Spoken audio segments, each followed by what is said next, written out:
Hello, my little sons. Today we are talking about scary Roblox's game. Some have scary lore or are just scary in general. First is Amelia's Kitchen. I will also be playing some of the games. So in Amelia's cafe you get stuck and she tries to kill you. Okay, let's play it.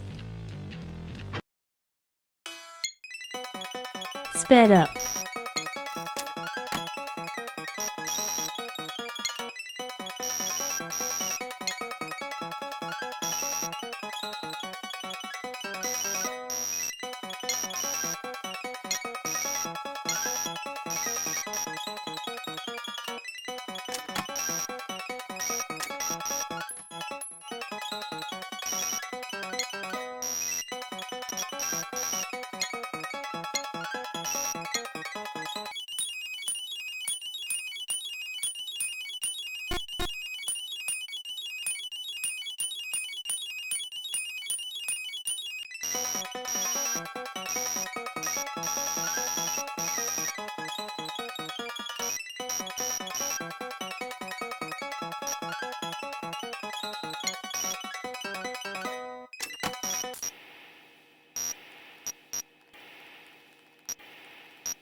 Okay, so I left because I got scared.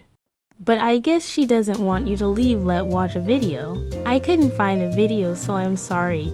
But next game. Okay, so next game is Fluttershy's Home Tour. One have played this game, and I have all the endings, but basically, if you're mean, she keeps you in her basement and tortures you. If you're nice, she lets you go. When you're nice, you can also go in her basement, and she cuts your leg off because you know her secret. This game was made in 2016. I believe it's also a kid's game. We can move on to the next game because that's really all. We are now gonna talk about Dandy's World and its lore. So in the game you do machine and go up floors and more twisted appear. Let's watch a video on the lore.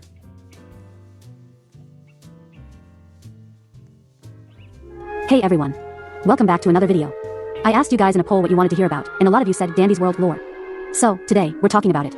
I've put together all the info we have about the Garden View Center, the tunes, this weird stuff called iCore, and what happened when it all went wrong. I also have a theory about how it all ended, and it's kind of scary.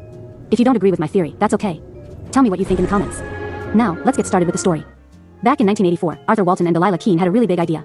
They wanted to build a special place for kids, called the Garden View Educational Center and Museum. It was going to be a place where kids could learn new things and have a lot of fun at the same time. Arthur, who was very good at drawing and making up stories, designed the tunes. These were like friendly robot characters or puppets that kids could play with and learn from. Delilah, who was good at figuring out how to make things work, used a secret way, involving a strange, black liquid called ichor, to turn Arthur's drawings into real, moving tunes. To get the money to build their dream place, Arthur and Delilah signed a paper together, like a promise to pay back a loan, showing they were both serious about making the Garden View Center happen. By 1988, the tunes were living in the Garden View Center, and they became a big part of the place. Kids who visited the center could see them and play with them. Pictures from that time show the tunes playing together, exploring their new home, and learning how to act. They also met the children who came to visit and the people who worked there, who were called tune handlers. These workers helped the tunes learn and made sure everyone who came to the Garden View Center had a good time. Around 1990, the Garden View Center became super popular because of a TV show called Dandy's World. Arthur, who was not just good at drawing but also at making shows, created and ran this program. The tunes were the stars of the show, and it taught kids about friendship, being kind, and working together. Some people who play the game think that the tunes themselves did the voices for their characters on the show, which makes the story even more interesting and confusing.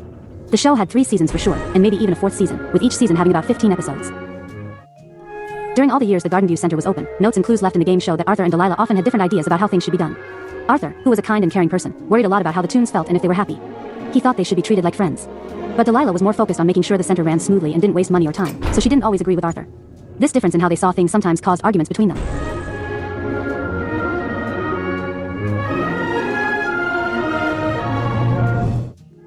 A strange, thick, black liquid called ichor was used to create the tunes and make them move and talk.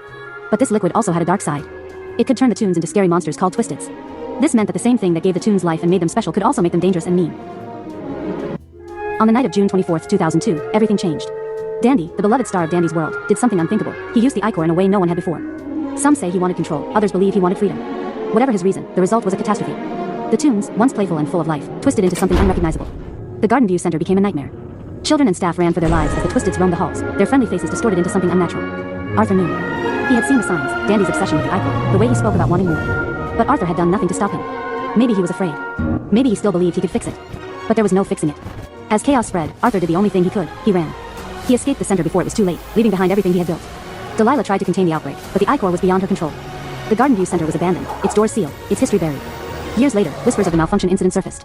People wanted answers. But when Arthur Walton, one of the original creators, was questioned, he refused to speak. He remained silent, carrying the weight of what had happened, what he had allowed to happen.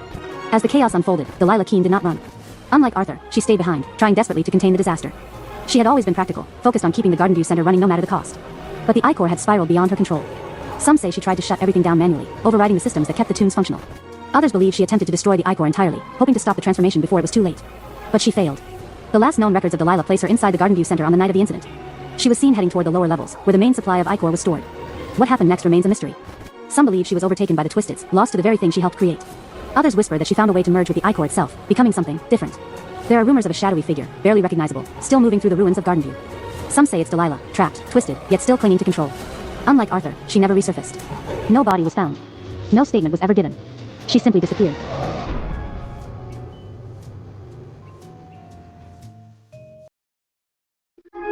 Alright, that's all for today's Dandy's World lore. Thanks so much for watching. If you have any more information about the game, or if you have any questions, please write them down in the comments. That explains most of all the lore. Next is DT I Dress to Impress. So Lana the Nail Lady. Love her job, but no one knows her name. In one of the updates, people say that she got replaced by a doppelganger, and it wasn't her in her diary. She says it's not her.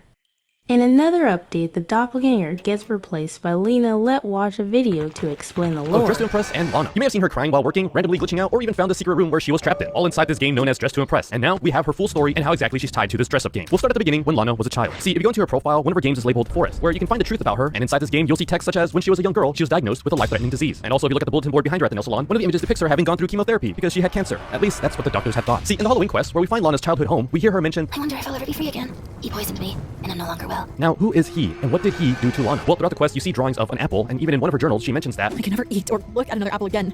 Not after what he did to me. I was fooled, and I'm ashamed. And also throughout this quest, we have to dodge this monstrous being, which is actually Lana's parents. Again, this is all done by him, the one that poisoned Lana. He wants her to feel alone, not having her family to support her, so she has to rely on this mysterious character. And so she has to leave her home and go to the hospital, where she is treated for her illness. But it's not that simple. I wonder if I'll be safe there, or if he'll follow me. See, the pain that Lana is feeling is something crawling inside of her. Not only that, but he's here again in the hospital. He's whispering to her, telling her horrible things. 2 years pass with Lana being in that hospital, and in that time, she befriends Nurse Julie, another teenager that's just like Lana. Unfortunately for Nurse Julie, though, things won't end well for her. It's the first day of my internship here at the hospital. There's a new patient around my age named Lana. The date is March 22nd, 2013.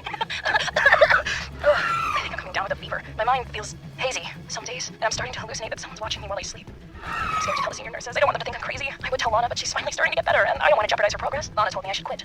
She must be jealous of me. I don't believe her when she says she cares about me. I feel so conflicted now. I'm always angry. I look and smell different. I don't know what's happening to me, but I'm scared. Nurse Julie starts becoming aggressive, just like Lana's parents. Again, this is all his doing, and at this point, Lana begins to find out more about him, and even finds out his name, Agamemnon. In her journal, she writes, his greed cost him everything, and now innocents like me are paying the price. We'll talk more about Agamemnon in a bit, but Lana tries to tell Nurse Julie to leave, but she doesn't, because she wants to support Lana, and that's when things unfortunately get worse for her. He revealed himself to me today. He said that he's going to make me suffer, and that it's all Lana's fault. It's not my fault for loving her. Lana was right this entire time. She was never crazy, but she's gone now. She's free. Me turning into a monster will satisfy him and protect her, then so be it. I'm sorry, Lana. I promise I'd come visit you after you got out. He said if I give in to it, he'll leave you alone. I have to protect you, Lana. I hope that one day you'll forgive me.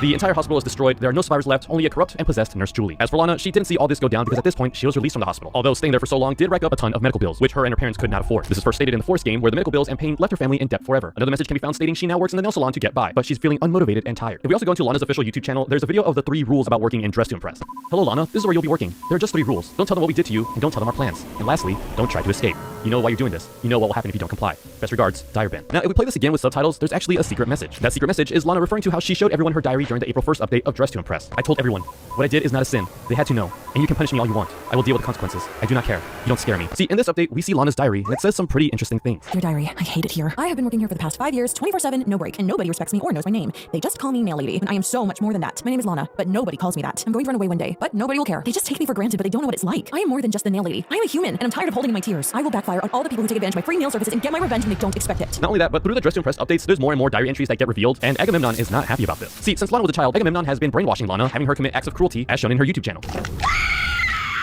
Not only that, but at some point Lana ends up missing an eye, very similar to how Nurse Julie ends up losing one herself because she became corrupt. And so, because Lana went against his will, he has Lana trapped in a cell underneath Dress to Impress, and now in her place is a doppelganger of Lana. In fact, he made a whole ton of doppelgangers, all of which could at one point be found all throughout Dress to Impress, just watching you. Oh, diary, that isn't me. They replaced the real me with some doppelganger. That girl sitting at my new desk is not me. I don't know who that is. I don't want to, but that's not me. I'm Lana. She's not. She's pretending to be me. I don't know where I am. Moto Princess is holding me somewhere so I can't escape. Please help me. I'm so scared, and I hope that thing sitting at my salon chair doesn't harm my image. But I think she's the reason why all these players are going missing. At some point, the players do start to notice the fake Lana glitching out, almost revealing her true monstrous form, and this is when she's instead replaced with Lena, another human who's devoted to Agamemnon. But what does Agamemnon want with everyone from Dress to Impress? Well, we find this out in the last chapter of the Halloween event, where we find a part of Dress to Impress destroyed. We also find Lana trapped in a cage, along with Lena and a Lana clone. Lana, or whatever you are, shut up! I'm sure you know who I am, but you don't know what I am. Agamemnon, I call upon your glorious power. Master, please transform me so I can obliterate this beauty of the soul once and for all! Here the villains are confronting the player, and this is when a song plays out with some very important lyrics. So the warrior here is Agamemnon.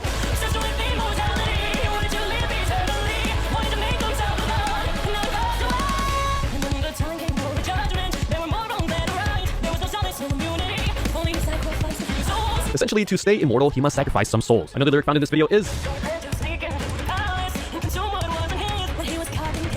The palace here is Dress to Impress. He wanted to consume and sacrifice all the players in Dress to Impress so that he may remain immortal. The carelessness refers to trusting Lana and her leaking all of the info to the players about Dress to Impress, therefore ruining his plans. Him being locked away is him not fully being able to cross over into our world. See, in Dress to Impress, there were some portals hidden around the map, and they were going to be used for Agamemnon to be free and consume everyone during the Blood Moon. This is further theorized because at some point in Dress to Impress, there was a hidden room with a key that said Lana, essentially hinting that Lana was the key to him being set free. And also in Lana's fourth game, Sanigan's Gallery, at the end of the hallway is the monster. Could this be Agamemnon's true form? This thing is always referred to as a vessel that needs to consume, but unfortunately, we're not entirely sure what this thing is because Agamemnon's plans were ruined by the player who stopped Lena. This angers him, and thus he takes his frustration out on her, and Lana is saved. Or so we thought, because it seems he is still watching over her and plotting once again. What? You didn't think this was the end of our little story, did you? No. It's not over until I say it's over. Not even the almighty gods of Olympus can stop what is to come. My dear Lana, we shall meet each other soon enough. With love, Agamemnon. So it doesn't seem over yet for Agamemnon. We only fought a small percentage of his power. We still have yet to confront this monster. And so if you like this video, don't forget to subscribe. Goodbye. There's more and